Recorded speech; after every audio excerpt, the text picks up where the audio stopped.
Her husband of 46 years took everything in the divorce: the house, the savings, even the dog. But he forgot about a wooden cottage on the Maine coast that her father had hidden in her name decades ago. What she found inside that cottage wasn't just shelter from the storm. It was a second life she never believed she deserved. If you've ever been told you're too old to start over, this story will prove them wrong. Subscribe now, and let's begin. The pen felt heavier than it should have. It was just a ballpoint, the cheap kind you find in a jar on a receptionist's desk. But Cordelia Ashford's fingers trembled around it, as though she were holding something volatile, something that might detonate. The final signature line sat at the bottom of the page, a thin black rule with her name typed neatly beneath it in a font so small it seemed almost apologetic. As if the document itself knew what it was asking her to do, she signed. The ink was blue. She noticed that. A strange detail to fixate on, but her mind had been doing that all morning, latching onto irrelevant things to avoid the relevant ones. The coffee stain on the conference table shaped like a kidney, the slight chip in opposing counsel's left incisor, the way her own lawyer, Ruth Calloway, kept touching the bridge of her glasses, a nervous habit that betrayed the calm in her voice. It was done. 46 years collapsed into a stack of paper. Ruth's hand found her elbow as they walked out. A gentle guiding pressure, the kind you'd offer someone exiting a hospital. Cordelia supposed that was fitting. She felt post-surgical, hollowed. Something vital had been removed and the anesthesia was wearing off. The parking lot of Calloway and Fitch sat on a hill overlooking the Connecticut River Valley. October had come on hard this year, and the trees along the ridge burned in shades of amber and rust, a beauty so aggressive it felt almost cruel. The world had no business being this gorgeous on the day her life officially ended. Cora. Ruth's voice careful. Do you have someone to call, someone who can be with you tonight? She almost laughed. Someone. The word implied a populated life, a phone full of contacts, a kitchen table where friends gathered. But Douglas had been thorough in his isolation, hadn't he? Not through locked doors or raised fists. Nothing so dramatic. He'd done it the way water wears stone, slowly, imperceptibly over decades. A dismissive comment about a friend here. A scheduling conflict that made her miss a gathering there. The quiet, relentless suggestion that she didn't really need anyone but him, and she had believed it. That was the part that burned. I'll be fine, Ruth. The words were automatic. She'd been saying them for 46 years, and they had never once been true. She sat in the sedan for a long time after Ruth walked back inside. The engine was off, the windows up. The car was a 12-year-old Volvo that smelled faintly of the lavender sachets she used to tuck into the glove compartment. And beneath that, the ghost of Douglas's aftershave, a scent that clung to upholstery the way certain memories cling to the walls of an empty room. The manila envelope sat on the passenger seat. She didn't need to read it again. She had memorized the numbers during the months of mediation, watching the columns shift like a cruel magic trick. Douglas got the house in Westport, the 4-bedroom colonial she'd spent 3 decades turning from a builder's model into a home. He got the brokerage accounts, the retirement funds, the lake cabin in Vermont, where she taught their daughter Elise to swim. He got the art, the antique roll-top desk that had been a shared anniversary. Find the Persian rugs they'd haggled for in a shop on Madison Avenue on a rainy Saturday, when they were still young enough to believe that haggling together was a form of love. He even got the dog, a 13-year-old beagle named Pepper who had slept on Cordelia's side of the bed for the last 5 years. Douglas's argument, delivered through his attorney, with the clipped precision of a man accustomed to winning, was simple. He had been the earner, the partner at the firm, the name on the accounts. Cordelia had been the wife, the homemaker, the decorator of rooms and arranger of flowers and writer of thank-you notes. Valuable in her way, of course, his lawyer had conceded with a smile that made Cordelia's stomach turn, but not in any way the court could quantify. And the court had agreed. 75 years old. 46 of them given to a man who in the end had treated her the way you treat a lease on a car you've grown tired of. She was left with the Volvo 3 boxes of personal belongings Douglas had packed himself with the careless efficiency of someone cleaning out a storage unit, and a stack of credit card debt she hadn't known existed until the forensic accountant found it during discovery. Cards in her name. Charges she'd never made. A final, quiet act of financial sabotage planted like a seed years ago now blooming into ruin. She started the engine. The fuel gauge read a quarter tank. Her bank account, last she checked, held $412.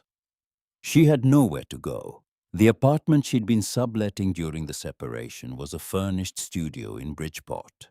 She was already 2 weeks behind on rent. The landlord, a man with the emotional range of a parking meter, had left a voicemail that morning, informing her that she had until the end of the month. After that, her things would be on the sidewalk. Her things, 3 boxes and an aging Volvo. The entire material record of Cordelia Ashford's 75 years on Earth. She drove. Not toward the apartment. Not toward anything. Just north, because north was the direction the road happened to be going, when she pulled out of the lot, and choosing a direction felt like more agency than she could muster. The highway unspooled before her in that late afternoon light that turns everything gold and makes you feel for a moment like you might be heading somewhere meaningful. She thought about Elise, her daughter, gone 8 years now, killed by a drunk driver on Route 7 on a Tuesday afternoon in March. Elise, who had her father's sharp jaw and her mother's soft hands.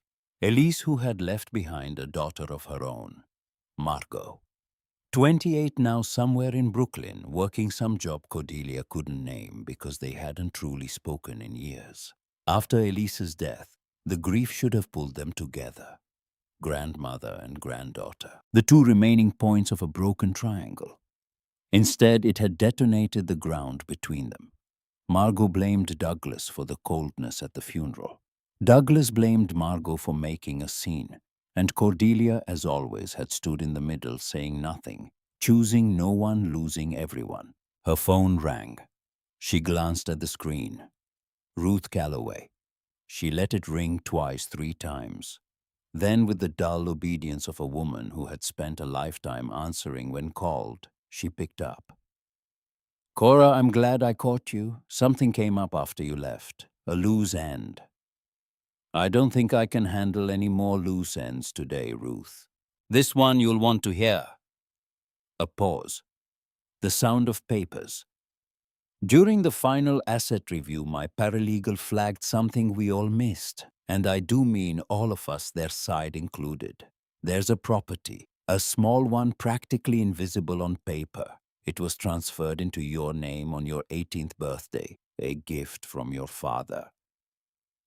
The world outside the windshield went very still. My father. Walter Eames. He deeded a residential cottage and parcel of land in a town called Seal Cove, Maine, directly to you. It was never part of the marital estate. Never commingled.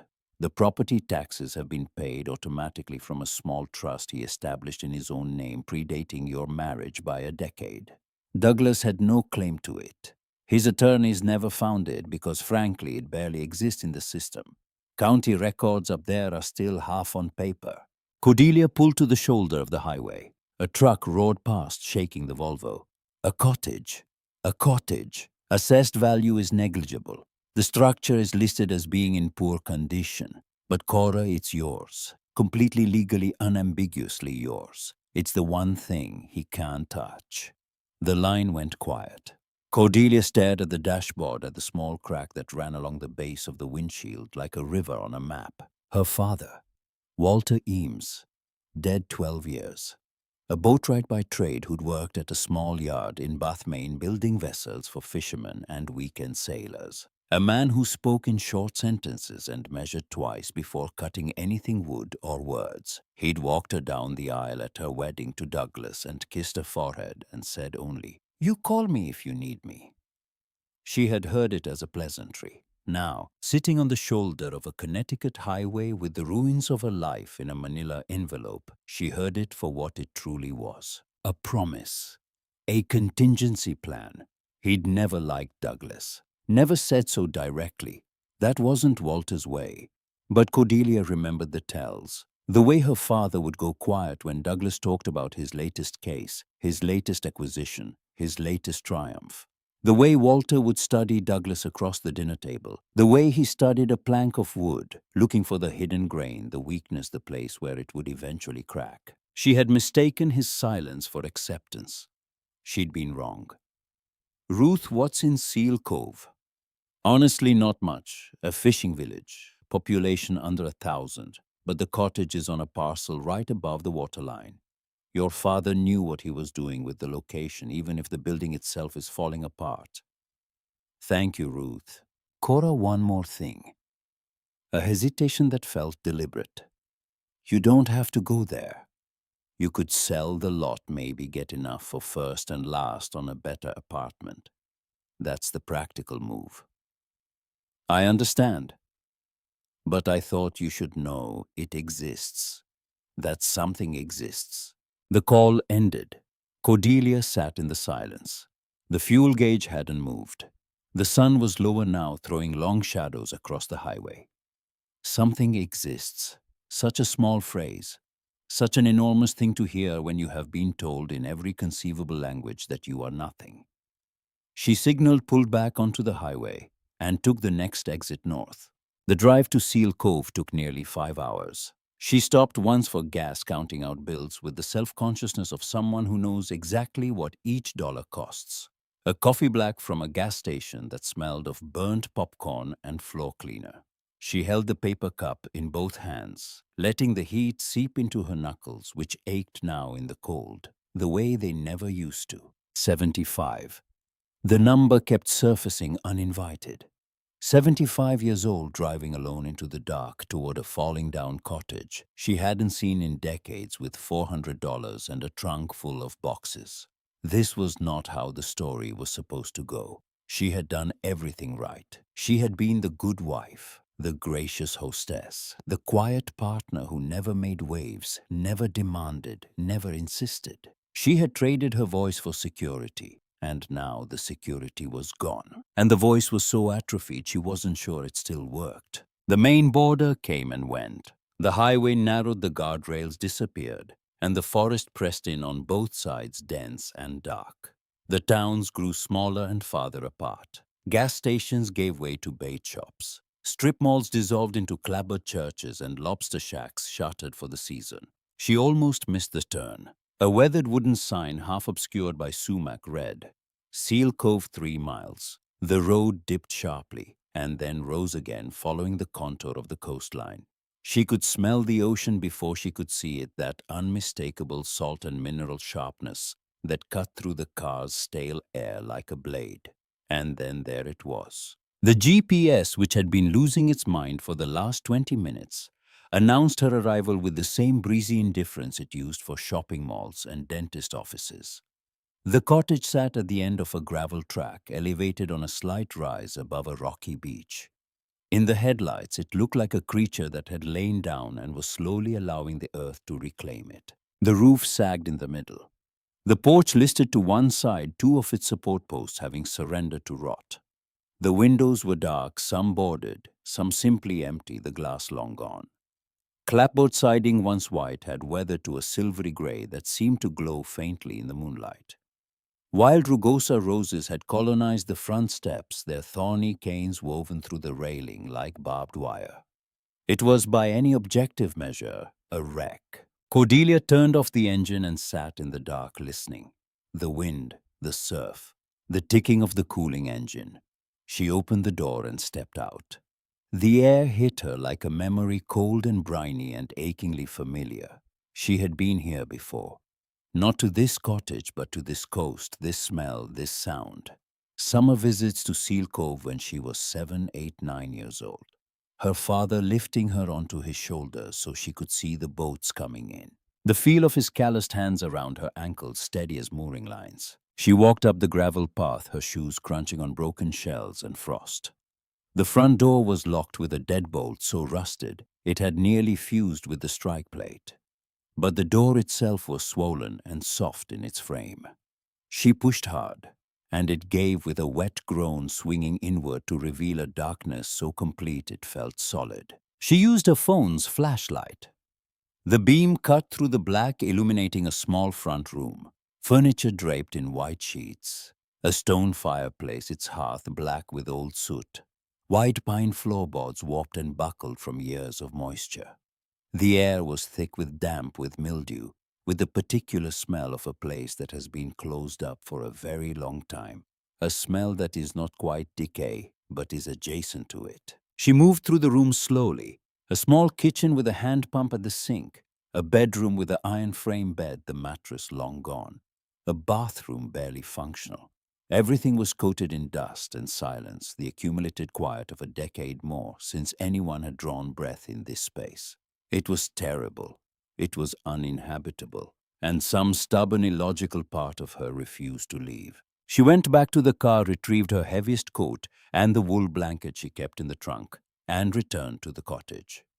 She swept the worst of the debris from the front room floor, wrapped herself in the blanket, and sat with her back against the wall near the fireplace. The cold seeped up through the floorboards. The wind found every gap in the clapboards and whispered through them a sound that was lonely but not hostile. The ocean was a constant rhythmic presence, a pulse just beyond the walls. She could not sleep, but she could rest. There was a difference.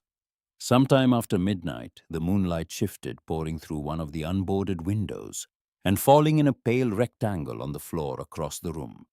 In that light, she noticed something she'd missed.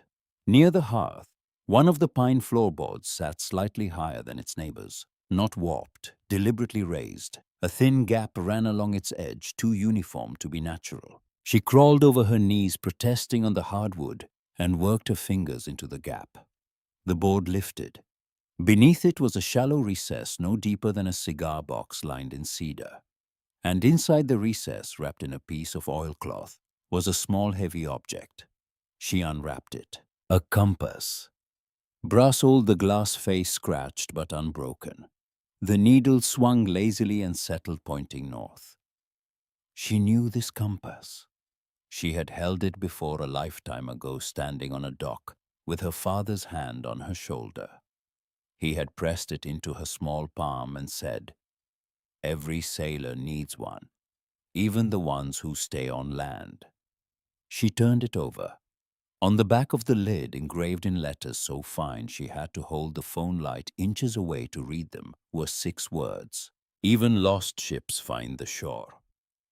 Cordelia pressed the compass to her chest and curled forward. The sound that came from her was not a sob. It was deeper, older a sound that came from the place where grief and gratitude share a border, where the ache of missing someone becomes indistinguishable from the love that caused it. She cried for her father, for the man who had seen everything, said almost nothing, and quietly, patiently across years and silence, built her a place to fall. The compass was warm against her breastbone. The ocean kept its rhythm beyond the walls. She was 75 years old, sitting on the floor of a ruin, holding a dead man's gift in the dark. And for the first time in 46 years, she was not in Douglas Ashford's house. She was in her father's. She did not know yet what waited for her behind the granite outcrop at the far edge of the property. She did not know about the boathouse or the letter or the impossible beautiful thing sleeping under canvas in the dark. That discovery would come with the morning. But tonight, in this cold and broken place, with the compass needle pointing true and the tide whispering against the rocks, Cordelia Ashford felt something she hadn't felt in so long she'd forgotten its name. She felt found. She woke to the sound of gulls. The light was different here. Not the filtered suburban light of Connecticut that came through curtains and blinds and the leaves of ornamental maples. This was raw light. Atlantic light, white and unforgiving, pouring through the empty window frames and laying bare every crack, every stain, every decade of neglect she hadn't been able to see in the dark. The cottage looked worse in the morning. That was the truth of it. Daylight is not kind to ruins. Her body was a catalogue of complaints. Her lower back had seized during the night, and it took her a full minute to unfold herself from the floor, one vertebra at a time, bracing against the wall with both hands. Her knees popped like dry kindling. Her neck had a crick so deep it felt architectural. 75 years old, sleeping on a pine floor in October. The body keeps a precise ledger of such decisions. But the compass was still warm in her coat pocket. She touched it the way a believer touches a talisman and walked outside. The property revealed itself in stages. What she'd seen last night as vague darkness now resolved into a landscape of surprising beauty. The cottage sat on a rise of wild grass that sloped down to a shelf of grey granite, and beyond it the Atlantic, vast and steel blue, and breathing. The air was so clean, it stung. A dirt path ran along the ridge, disappearing around a massive outcrop of rock to the east. The granite face streaked with orange lichen and white bird droppings. She walked to the edge and looked down. The rocks below were black and wet, crusted with barnacles and mussels. A cormorant stood on a ledge with its wings spread, drying itself in a posture that looked like surrender or prayer. She could leave. The thought arrived plainly without drama. She could get in the Volvo drive to Portland, find a pawn shop, sell her mother's pearl earrings, the only jewelry Douglas had let her keep, because he deemed them worthless, and scrape together enough for a bus ticket to somewhere warm. Florida, maybe. A senior community. Bingo on Tuesdays. She could shrink herself down to fit whatever small life her $400 could buy. Or she could stay in this broken place and see what her father had meant by it. She went back inside, opened her 3 boxes and took inventory. 4 changes of clothes, a heavy cardigan with a hole in the elbow, 2 towels, a toiletry bag, 14 books, mostly novels, the only indulgence Douglas hadn't begrudged her, a framed photograph of Elise at 16 laughing at something outside the frame, and the pearl earrings, small and luminous in their worn velvet case. She closed the case and put them in her coat pocket opposite the compass. One for the past, one for the future. She didn't know yet which was which. The general store in Seal Cove occupied the ground floor of a white clapboard building on the single street that constituted downtown. A brass bell above the door announced her entry, with a sound so cheerful it felt like mockery. The interior smelled of coffee, wood smoke, and the mineral tang of bait. A woman behind the counter looked up from a crossword puzzle reading. Glasses perched on the end of her nose that had seen 70-odd winters of its own. Morning. Good morning. I'm looking for cleaning supplies, buckets, rags, heavy-duty soap if you have it. The woman studied her over the glasses, not rudely, with the particular unhurried appraisal of someone who lives in a place where a new face is an event. You the one staying out at the Eames place? News traveled by wind here, apparently. I am. Thought that place was empty. It was, it's not anymore. A beat. The woman's mouth did something that wasn't quite a smile, but lived in the same neighborhood. She came out from behind the counter and led Cordelia through the narrow aisles, pulling items off shelves with the efficiency of someone who had stocked them herself. Buckets, sponges, a gallon of pine soap, a box of heavy trash bags, mouse traps. You'll need these, she said, setting the traps on the counter. Trust me. The total came to $47. Cordelia paid in cash and carried the supplies to her car in 2 trips, the plastic bags cutting into her palms. She spent the next 3 days at war with the cottage. War was the right word because the cottage fought back. She pulled rotted curtains from their rods, and clouds of mildew spores bloomed in her face, sending her outside gasping and coughing, eyes streaming. She scrubbed the kitchen floor on her hands and knees, and the old linoleum came up in strips, revealing more pine beneath water damaged but solid. She hauled 7 trash bags of debris to the end of the gravel track. Decades of mouse nests and fallen plaster and disintegrating newspaper. Every task took 3 times longer than it should have. Her hands, which had spent 46 years arranging flowers and writing correspondence on cream stationery, blistered on the first day and bled on the second. Her shoulders burned. Her right hip, which had been quietly deteriorating for years, announced its objection to every bending motion. with a sharp electric protest. She ignored it. Or rather, she noticed it and kept going, which is not the same thing as ignoring. It is the thing that comes after ignoring, which is choosing.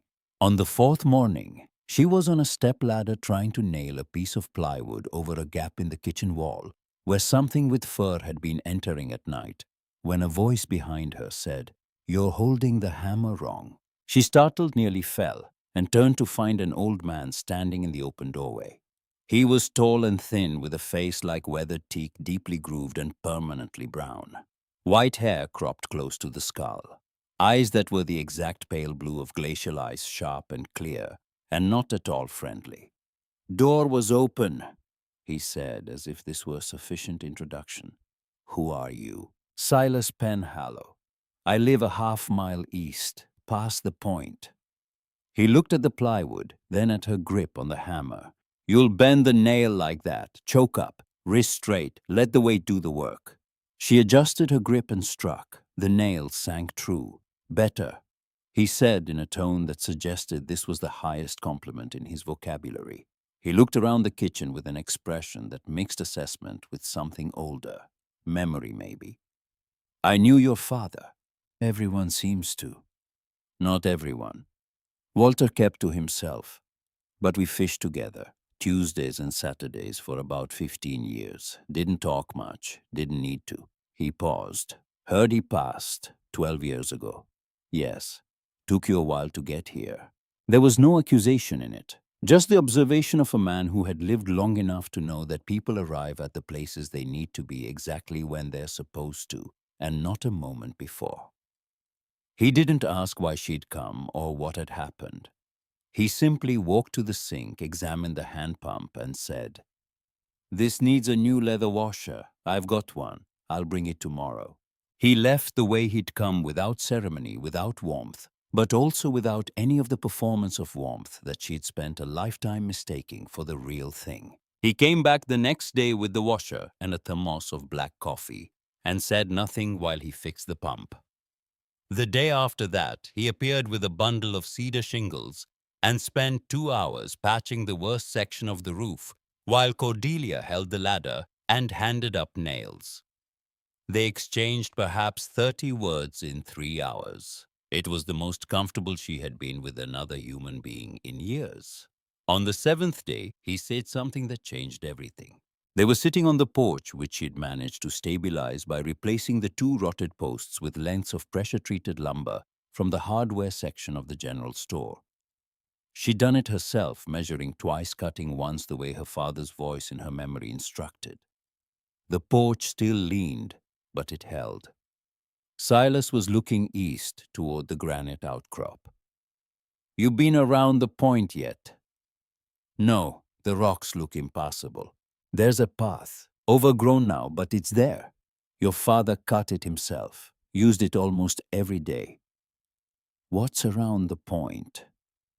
He took a long sip of coffee and stood as if the answer was something you had to walk toward rather than speak. She followed him along the ridge past the cottage, along a narrow trail that wound through bayberry and beech rose. The thorns grabbed at her coat. The path climbed and descended sharply, following a natural seam in the granite, and then opened onto a small protected cove she hadn't known existed, invisible from the cottage, hidden from the road, sheltered from the open ocean by the arm of the outcrop. And there, built into the base of the rock face, was a boathouse. It was larger than the cottage. Constructed of heavy timber, dark with age, the kind of building that doesn't ask for attention, but commands it through sheer solidity. A pair of tall wooden doors faced the water, secured with a chain and padlock, gone green with oxidation. The roof was intact, sound, clearly maintained long after the cottage had been left to decline. "He spent more time here than in the house," Silas said. He stood back, hands in his pockets, and for the first time his face held something soft. "I never went inside. He didn't invite and I didn't ask. But I could hear him working late at night sometimes.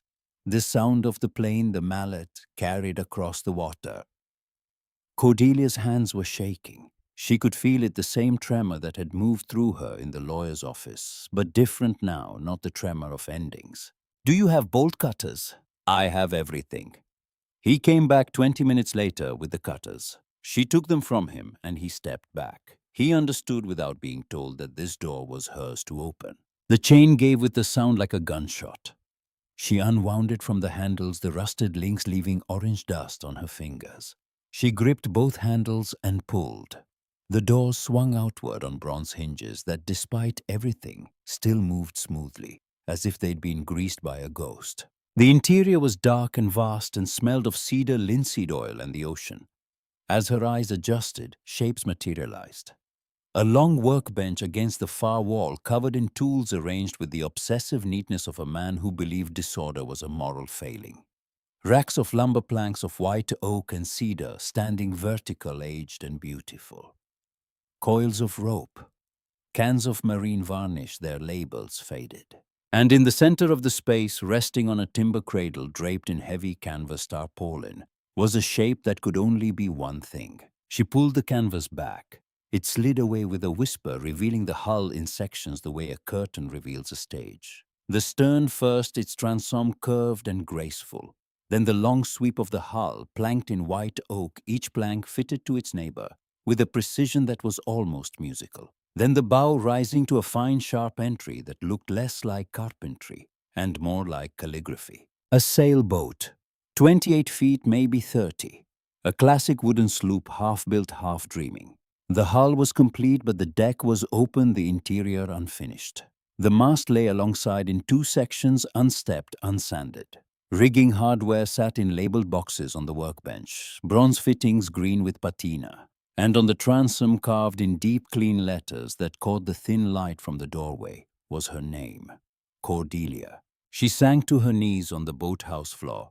Her hand found the carved letters, fingers tracing each one, feeling the chisel marks, the intention behind every cut.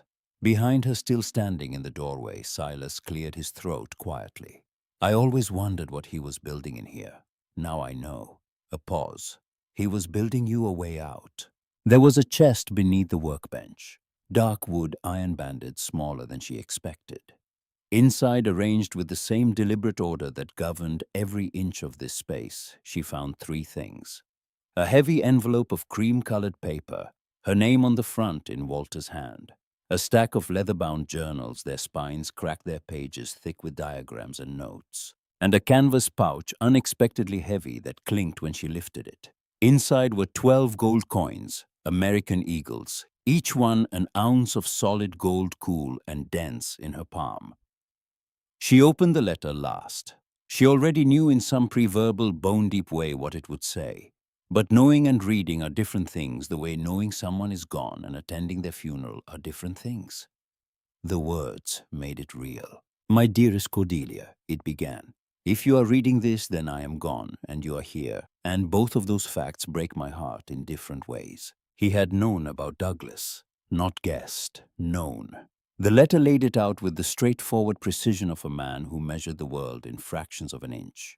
He had seen the pattern early, the charm that was really control, the generosity that was really a ledger, the love that was really ownership. He had tried in his quiet way to warn her. She hadn't listened.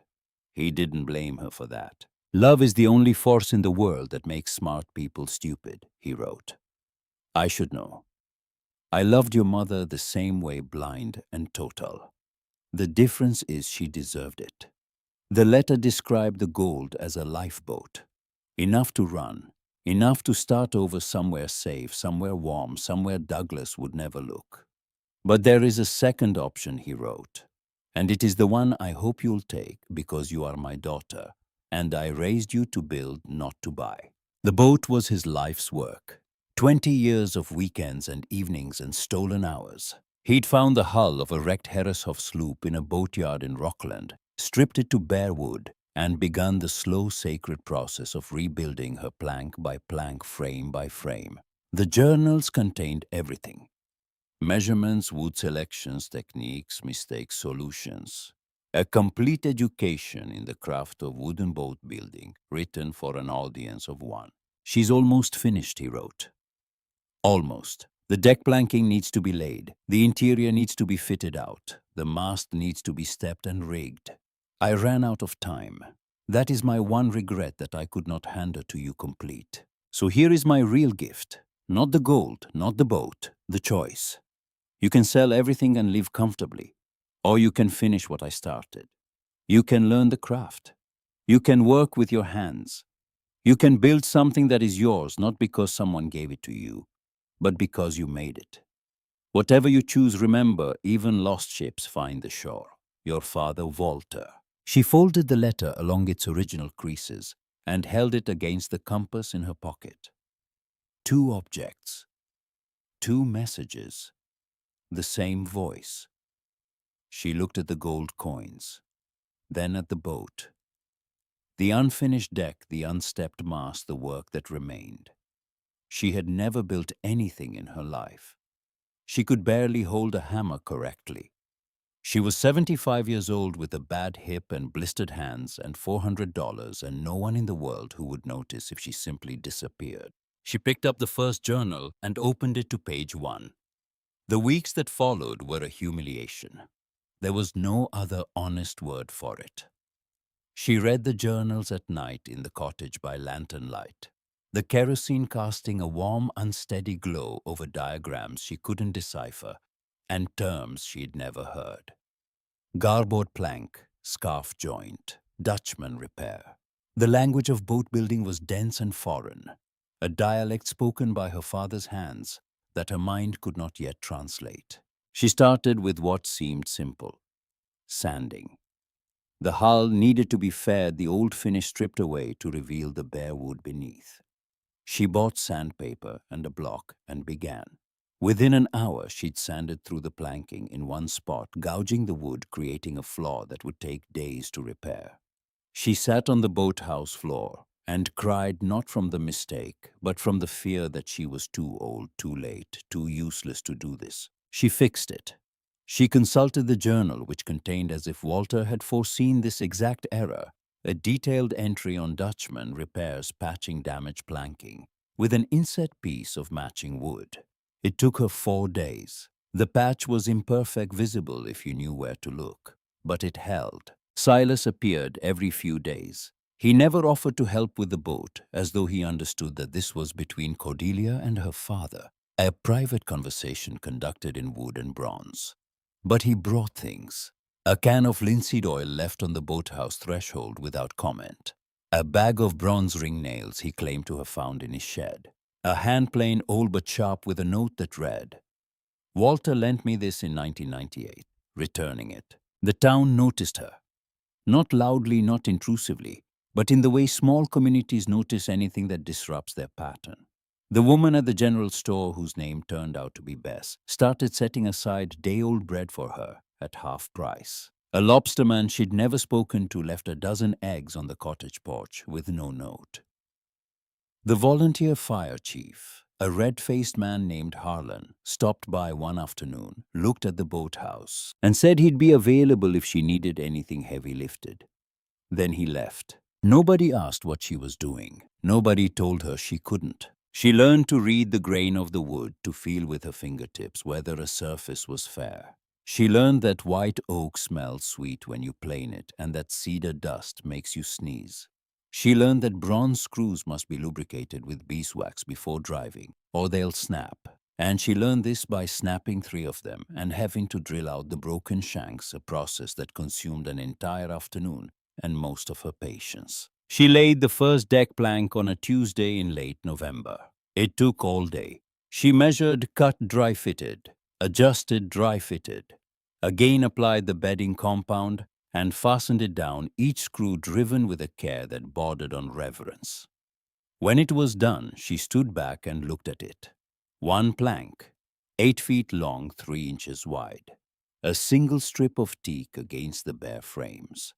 It was the most beautiful thing she had ever made. Then the storm came.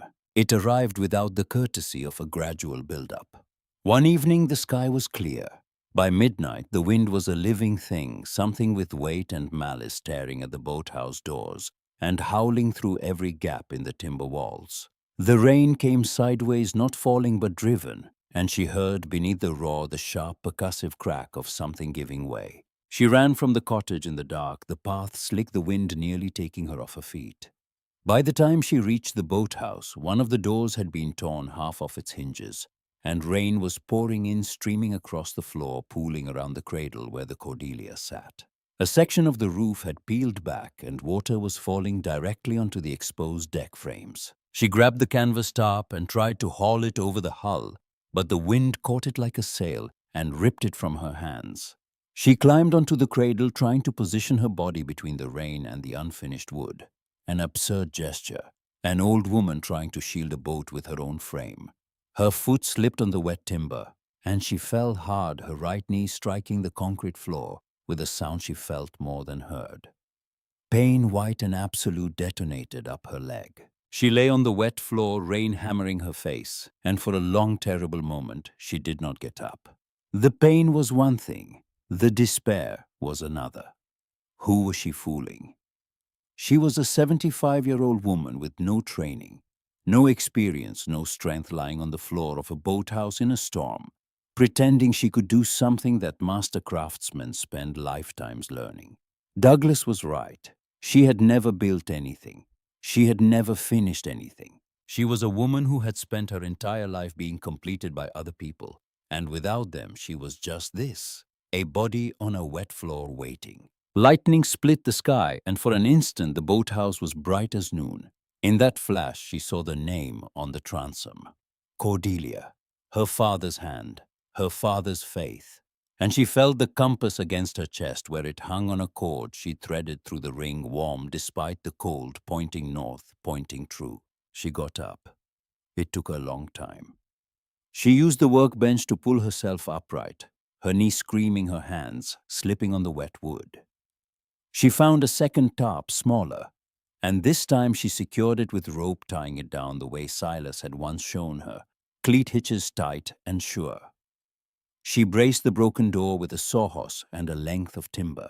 She worked for 2 hours in the dark and the rain, and by the time the storm began to ease, the boat was covered, the water was draining. And Cordelia was sitting against the workbench, soaked to the skin, bleeding from the knees, shaking with cold and adrenaline. But upright, still upright.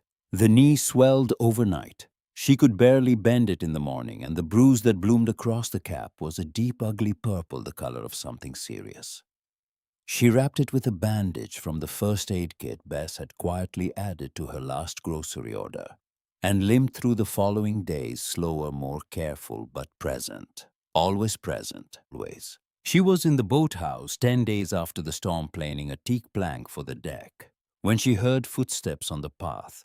Not Silas's measured tread. Someone younger, faster, less certain of their right to be here. A woman appeared in the doorway. Late 20s, dark hair cut short, Elise's jaw, Elise's hands. But the eyes were different, guarded and angry, the eyes of someone who has been assembling a case for a long time and has finally come to present it. Margot. The name left Cordelia's mouth before she could prepare for it. Ruth Calloway called me. Margot did not step inside. She stood in the doorway, arms folded, a posture that was half shield, half accusation. She said you were up here, living in Dad's old cottage, fixing a boat. Your great-grandfather's cottage. And yes, so this is what you do. You just leave. Douglas takes everything and you just walk away. You don't fight, you don't call me, you don't call anyone. You just disappear to Maine and play handy woman in a shed. Each word was precise and calibrated, delivered with the kind of controlled fury that only comes from years of rehearsal. Margot had been composing this speech for a long time, perhaps since her mother's funeral, perhaps longer. Cordelia set down the plane. She wiped her hands on her work apron, a gesture that bought her 3 seconds of silence. And she used those seconds not to formulate a defense, but to really look at the woman in the doorway. 28. Alone by the looks of it, wearing a coat too thin for Maine in December and shoes meant for city sidewalks. She had come all the way from Brooklyn, and she had come angry, and she had come. That last part was the part that mattered. Come inside, Margot. I don't want to come inside. I want to know why you didn't fight. You had 46 years of marriage. You raised a daughter. You built a life. And you just let him have it. All of it. You signed it away like it meant nothing. It meant everything. Then why didn't you fight? The question hung in the cold air between them. Cordelia reached into her coat and took out the compass. She held it for a moment, feeling its weight, its warmth. Because I didn't know how, she said. Because I spent 46 years learning how not to. And by the time I understood what was happening, it was already done. She paused. But I'm learning now. Margot's arms loosened just slightly. Her eyes moved past Cordelia to the boat on its cradle, the hull gleaming where it had been sanded, the single line of teak decking catching the winter light. What is that? Come inside, Cordelia said again. I want to show you something. And then I want you to read a letter from a man who loved us both more than we knew. Margot stood in the doorway for a long time. The wind moved her hair. The ocean breathed behind her. Then she stepped inside. Margot read the letter standing up. She held the pages the way you hold something that might be alive, careful, slightly away from the body, as though the words might move. Cordelia watched her granddaughter's face and saw the journey happen in real time. The tightening around the mouth, the slow unclenching of the jaw. The moment somewhere on the second page when the anger in her eyes was replaced by something larger and more dangerous, which was understanding. When she finished, Margot folded the letter along its creases and handed it back. She didn't speak for a long time. She walked to the boat and put her hand on the hull the way you put your hand on a church wall, not to lean, but to listen. He carved my mother's name, too. Cordelia hadn't seen it. She came to where Margot was standing and looked. There on the inside of the hull, near the bow, hidden from view, unless you were standing at exactly this angle, Walter had carved a small daisy, and beneath it in letters half the size of those on the transom Elise. Neither of them said anything. There was nothing to add that the chisel hadn't already said. Margot stayed. She didn't announce it as a decision. She simply didn't leave.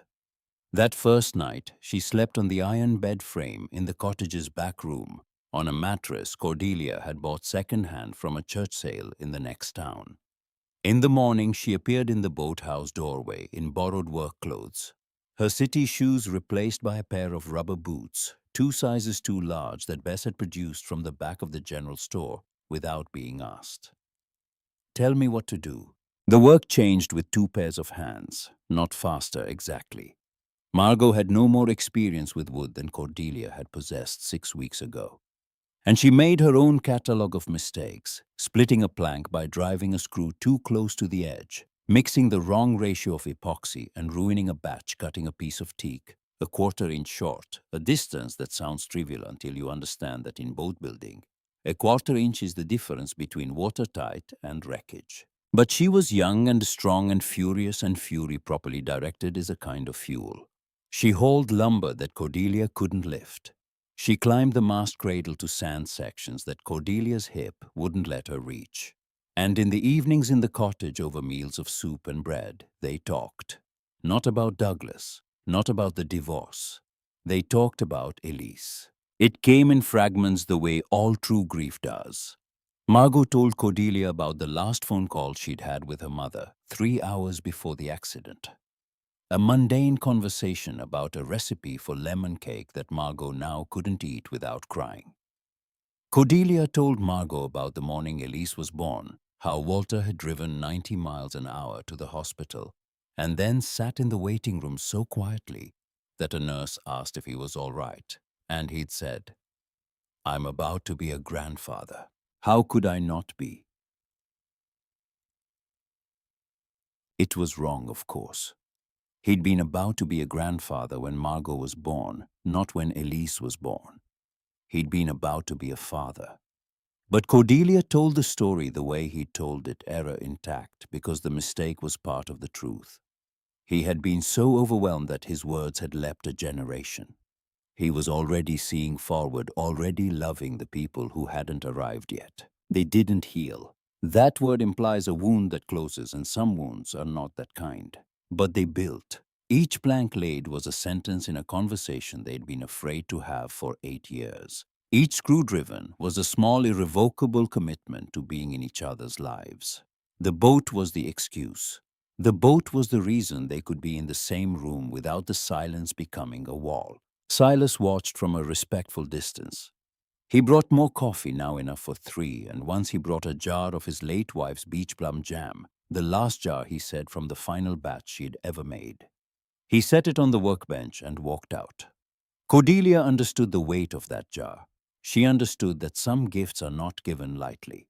December became January. The deck planking was nearly complete. The interior was taking shape, bunks and lockers and a small galley. Everything built to Walter's specifications in the journals. Everything fitted with the precision of a man who understood that the sea does not forgive approximation. Margot learned to read the grain. Cordelia learned to trust her hands. Between them, the Cordelia grew closer to the water every day. On a morning in late January, a black sedan pulled up the gravel track to the cottage. Cordelia was in the boathouse, fitting a bronze cleat to the deck when she heard the engine and knew the way you know weather, the way you know the difference between a door opened by wind and a door opened by a hand. She walked outside. Douglas stood beside the car in a charcoal overcoat that cost more than everything she owned.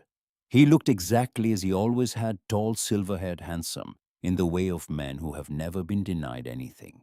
Behind him, the ocean was flat and gray. The contrast was precise. He was a man who belonged to boardrooms and courthouses, and this landscape rejected him, the way a body rejects a foreign object. Cordelia. He said her name the way he'd always said it, as a fact, not a greeting. You're a difficult woman to find. I wasn't hiding, Douglas. I just stopped being where you expected me to be. His eyes moved to the boathouse, to Margot, who had come to stand in the doorway to the cottage, to the property. She could see him calculating the way he always calculated, assigning value, assessing leverage. I'm told there's a structure on this property, a boathouse, and something inside it that might be worth discussing. A private investigator, then, or a paralegal with too much initiative? It didn't matter how he'd found out. What mattered was the look on his face, the one she'd seen 1,000 times across negotiating tables and dinner parties. The look of a man who has identified an asset and begun the process of acquiring it. There's nothing here to discuss, Douglas. Everything is a discussion, Cordelia. That's something you never understood. He took a step forward. I've spoken to my attorney. There's a reasonable argument that improvements to premarital property during the course of a marriage could constitute. The property was never improved during our marriage. I've never been here until 2 months ago. Your own forensic accountants confirmed that every penny of the trust was your father-in-law's money, predating our marriage by a decade. Ruth Calloway already anticipated this conversation, Douglas. She's very thorough. Something shifted in his face. A micro-expression there, and gone the faintest crack in the porcelain. She had never spoken to him like this. In 46 years, she had never once cited a legal fact, never once invoked an attorney's name as a shield. He was recalibrating. Be reasonable. Whatever's in that shed, you can't possibly manage it alone. You've never managed anything alone. Let me help. I'll make a fair offer. Margot's voice came from the doorway, clear and unhesitating. She's not alone, and she doesn't need your help. She never did. She just didn't know it yet. Douglas looked at his granddaughter, then at Cordelia, then at the boathouse behind them, at the tools and the sawdust and the work. He was searching for the woman he'd left in that conference room in Connecticut, the one who signed without protest, who lowered her eyes, who accepted the judgment. She wasn't there. Leave, Douglas. He left. The black sedan reversed down the gravel track, and the sound of its engine faded into the sound of the surf. And then there was only the wind and the gulls and the 2 women standing in the cold January light. Margot looked at her. You okay? I'm better than okay. You know he'll try again. He can try. The tide doesn't care about the tide tables. It comes in when it comes in. Margot laughed. It was the first time Cordelia had heard her laugh in years, and it sounded so much like Elise that for a moment the air in the cove held still. February. The mast was stepped the rigging run. Cordelia's hands, which had bled and blistered and calloused over 3 months of work, moved now with a sureness that surprised her. She could feel when wood was fair the way a musician feels when a note is true. She could tie a bowline in the dark. She could read the weather in the color of the water. A skill she didn't remember learning. A skill that seemed to have been in her blood all along. Waiting. On a Tuesday afternoon, with the interior nearly complete, Margot was fitting the last piece of teak trim to the cabin sole when her chisel slipped and gouged the wood. She swore softly and sat back on her heels. It's ruined. It's not ruined. It's a Dutchman repair. Let me show you.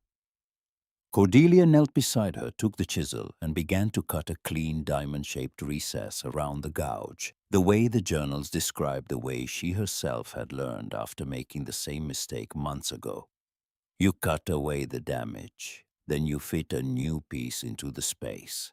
The patch becomes part of the boat, stronger than the original because you had to be more careful with it. Margot watched. That sounds like it's about more than wood. Everything your great-grandfather wrote was about more than wood. They finished the repair together. The diamond of new teak sat flush with the old, its grain running true, its edges invisible. One more scar turned into structure, one more flaw made whole. The last piece of the boat was the bow. The stemhead fitting a heavy bronze casting that Walter had made himself needed to be bolted through the stem. It was heavy work requiring precise alignment, and Cordelia and Margot spent an entire day on it. When the final bolt was driven, and the fitting seated, Cordelia ran her hand along the curve of the bow, feeling the wood, checking the fairness, and her fingers found something unexpected. A seam, invisible to the eye, perceptible only to a hand that had learned to read wood like Braille. She pressed, and a small panel shifted inward, revealing a shallow compartment built into the bow no larger than a book. Inside was a brass plaque, dark with patina, heavy in the hand. She rubbed the surface with her thumb, and the letters emerged bright against the tarnished background. Built by Walter Eames, finished by Cordelia Eames, for every woman who was told she couldn't. She read it twice. Then again. Finished by Cordelia Eames, not Ashford. Eames, her maiden name, her father's name. He had engraved this plaque years ago, perhaps decades ago, and he had known. Not hoped, not guessed. Known. Known that she would come here. Known that she would choose the harder path. Known that she would finish the work. He had carved her name into the boat before she ever picked up a chisel. She held the plaque against her chest next to the compass and closed her eyes. The boathouse was quiet. The tide was turning. Outside, the first birds of spring were testing the air. Margot's hand found her shoulder. Neither of them spoke. The plaque said everything. The compass said everything. The boat complete, now whole, ready, said the rest. They launched on the first Saturday in March. The morning arrived wrapped in fog, the kind of soft, luminous fog that turns the Maine coast into something between a painting and a dream. By 9 o'clock the sun was burning through, and the cove glowed with a diffused pearl-colored light that made every surface look new. Silas came. Bess from the general store came. Harlan the fire chief, and 2 lobstermen, whose names Cordelia had only recently learned. They gathered on the beach below the boathouse. 7 people, not a crowd, not an audience, just witnesses. The kind of people who show up not because they were invited, but because they understood that some moments require the presence of others to be fully real. The Cordelia sat on her cradle. The boathouse doors open wide, the morning light falling across her hull for the first time without shadow. The brass plaque was bolted to the stemhead, Walter's name and hers side by side facing the sea. They used rollers and gravity and the ancient simple physics of the slipway. Walter had built decades ago a track of greased timber that led from the boathouse floor down to the waterline. Silas manned the winch. Harlan and the lobstermen steadied the hull. Margot stood at the bow. Cordelia stood at the stern, one hand on the transom on the carved letters of her own name. The cradle began to move. The boat slid forward slow at first, then gathering momentum. The hull kissing the rollers, the timber groaning, the water rising to meet her. There is a moment in every launch when the boat is neither on land nor in the water, when she exists in the space between what she was and what she will be. That moment lasted a heartbeat. Then the bow touched the ocean, and the Cordelia lifted free, buoyant and alive, and the water closed around her hull with a sound like a long-held breath finally released. She floated, level and true the waterline, exactly where Walter's calculations said it would be, the hull settling into the Atlantic as though it had always belonged there, as though the sea had been saving this space. Cordelia waded in. The water was cold. March in Maine, cold. The kind of cold that stops thought, but she waded until it reached her waist and put both hands on the hull and felt the boat move with the swell, a gentle rhythmic rocking. The pulse of something alive. She pressed her forehead against the wood, the way she had pressed it against the cottage door that first night. And this time she did not cry. She climbed aboard. Margot handed her a line from the dock. The sail was furled, the rigging taut, the bronze fittings gleaming in the strengthening sun. She sat in the cockpit on the teak seat she had shaped with her own hands and looked back at the shore, at the cove, at the boathouse, at the cottage on the rise, at the people standing on the beach, small figures against the granite and the sky. She unzipped her coat and took the compass from around her neck. The brass was warm. The needle swung and settled, pointing north, pointing out to sea, pointing toward everything she had not yet done. She held it for a moment. Then she leaned over and placed it in Margot's hand, closing her granddaughter's fingers around it, the way Walter had once closed hers. Your turn to hold it. Margot looked at the compass, at the inscription on the back, at the boat and the water, and the old woman sitting at the helm with sawdust still under her fingernails, and a bruise on her knee that had never fully faded, and a look on her face that Margot had never seen before, on anyone a look of absolute unshakable arrival. The fog had burned away completely. The Atlantic stretched out before them, blue and endless. A breeze came from the southwest, steady and clean, carrying the smell of salt and pine and the faintest trace of cedar.